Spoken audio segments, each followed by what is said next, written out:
नमस्कार दोस्तों, आपका स्वागत है हमारे चैनल लॉजिस्टिक ब्रिज में।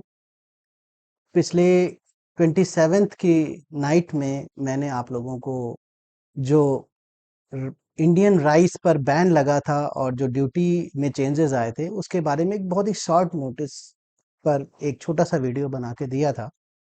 उसके बाद मैंने पोल से कोशिश की थी कि आप लोगों का कुछ फीडबैक मिले।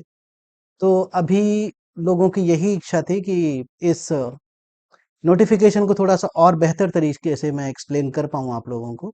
तो आज मैं आपके पास सबसे पहले नोटिफिकेशन जो भारत का है, द गैजेट ऑफ इंडिया, यहाँ पर आप देख सकते हैं। ये नोटिफिकेशन इस gadget of India ministry of finance की तरफ से एक्स्ट्रा ऑर्डिनरी गैजेट इशू किया गया, जो कि 27 सितंबर 2024 को इशू किया गया। और इसको जो डिपार्टमेंट ऑफ रेवेन्यू है उसने कुछ चेंजेस किए। तो सबसे पहले जो 6 नंबर सीरीज थी कस्टम नोटिफिकेशन की, उसमें अपना जो 10th चैप्टर में एचएसएन कोड है राइस का, इसमें सबसे पहला चेंजेस किया गया कि जो ब्राउन और पारबॉइल्ड राइस या बॉइल्ड राइस, जहां पर ये लोग पारबॉइल्ड या बॉइल्ड राइस बोलते हैं, उस पर जो ड्यूटी स्ट्रक्चर था पहले 20% था, उसको चेंज करके 10% किया गया। ये पहले 20% था। इन तीनों कैटेगरीज पे जो ड्यूटी थी वो 10% थी। पहला ये राइस इन हस्क, जिसका एचएसएन कोड आपके सामने है 1006 1090, जिसे भूसी में चावल या पैडी भी कह सकते हैं, लगी हुई है उसमें। दूसरा है ब्राउन राइस, जो भूरा चावल इसमें हिंदी में वर्ड दिया हुआ है, जिसका एचएसएन कोड है 1006 200। और तीसरा कैटेगरी है 10063010, जो अभी तक पारबॉइल्ड राइस लोग एक्सपोर्ट कर रहे थे। इन सब पर 10% की ड्यूटी एप्लीकेबल होगी from 27 September 2024 till further notice. ये इस तरीके का अमेंडमेंट पॉलिसी में किया गया है। इसके बाद इसमें एक दूसरा अमेंडमेंट किया गया। दूसरा अमेंडमेंट जो है वो व्हाइट राइस के लिए किया गया है।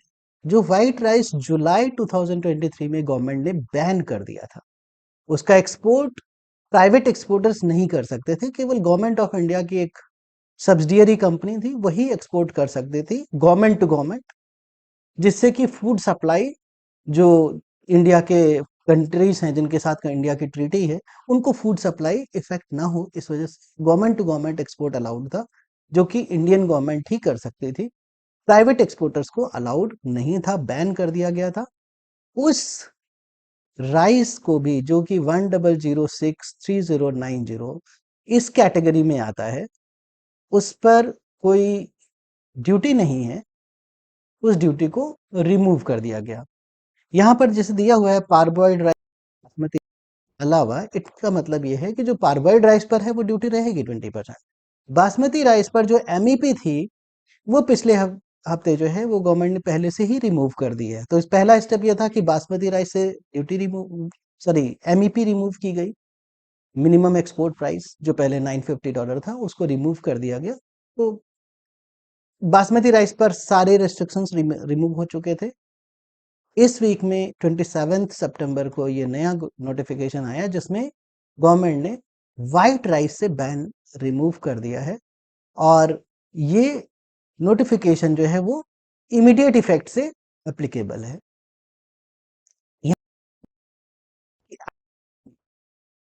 इस राइस में एक कैटेगरी मिसिंग है और वो कैटेगरी है 100% ब्रोकन राइस की।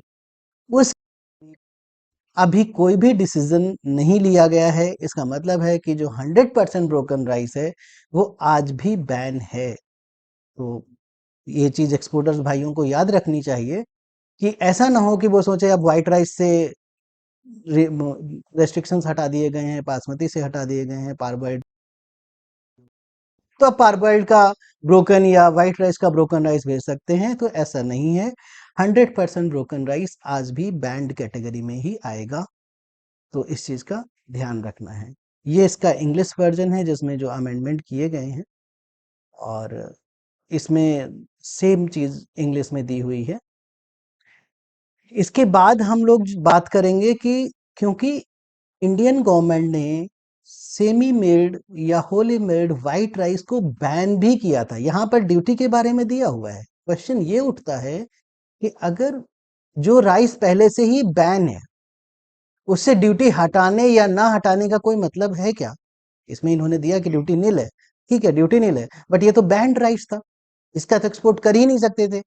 तो इसका मतलब है कि एक और नोटिफिकेशन गवर्नमेंट को अभी देना होगा जो ये प्रूव करेगा कि बैन भी हटा दिया गया है। जो बैन लगाया गया था 2023 जुलाई में, उस बैन को भी रिमूव कर दिया गया है, क्योंकि जुलाई से पहले व्हाइट राइस पर ड्यूटी थी।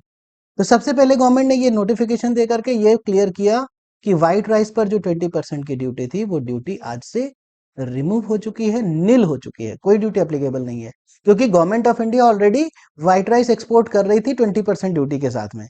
तो सबसे पहले गवर्नमेंट ऑफ इंडिया का जो प्राइवेट उनकी जो सब्सिडियरी कंपनी है, इंटरप्राइज है, उस इंटरप्राइज के ऊपर ये ऑब्लिगेशन खत्म हो गई कि अब उनको जो व्हाइट राइस वो एक्सपोर्ट कर रहे हैं वो विदाउट ड्यूटी कर पाएंगे।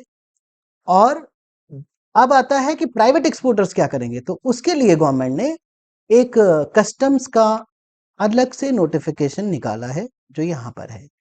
ये 28th को निकाला गया, क्योंकि ये इंडस्ट्री से क्वेश्चंस आए इस बारे में कि भाई आपने ड्यूटी रिमूव कर दिया व्हाइट राइस से, लेकिन जब व्हाइट राइस बैन है तो ड्यूटी रिमूव करने का क्या फायदा हुआ? ड्यूटी रिमूव करने का तो कोई फायदा ही नहीं हुआ। तो एक नया एक्स्ट्रा ऑर्डिनरी गैजेट निकाला गया 28 सितंबर, जो कि शनिवार का दिन था। दोस्तों ऐसा इसलिए किया गया क्योंकि इससे कंफ्यूजन हो रहा था एक्सपोर्टर्स के बीच में कि व्हाइट राइस जब बैंड है तो उसकी ड्यूटी नील होने का केवल बेनिफिट गवर्नमेंट की कंपनी को मिलेगा जो एक्सपोर्ट ऑलरेडी कर रही है, प्राइवेट एक्सपोर्टर अभी भी अलाउड नहीं है एक्सपोर्ट करने के लिए।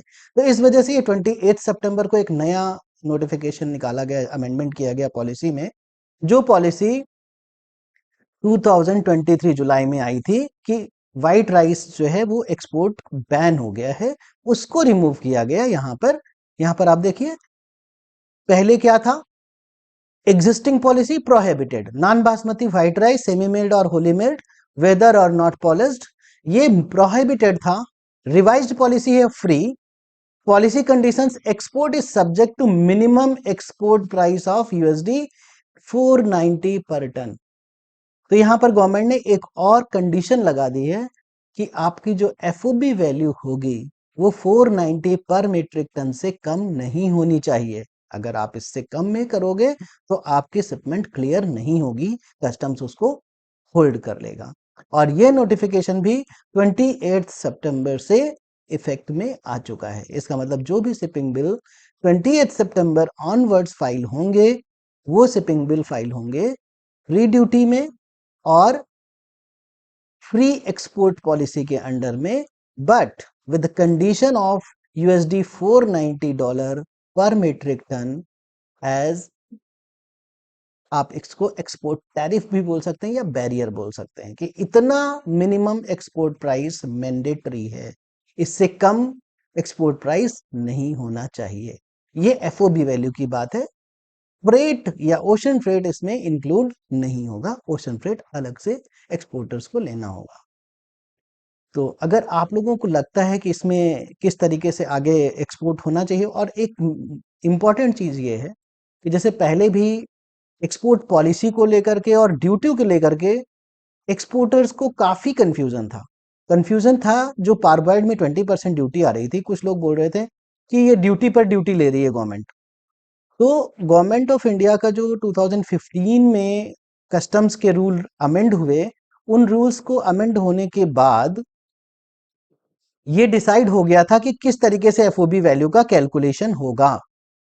तो वो एक बार आप लोग देखिए, इसमें थोड़ा सा हमें ध्यान देना पड़ेगा कि एफओबी वैल्यू का कैलकुलेशन कैसे होगा, उस चीज को क्लैरिफाई किया गया है वहां पर।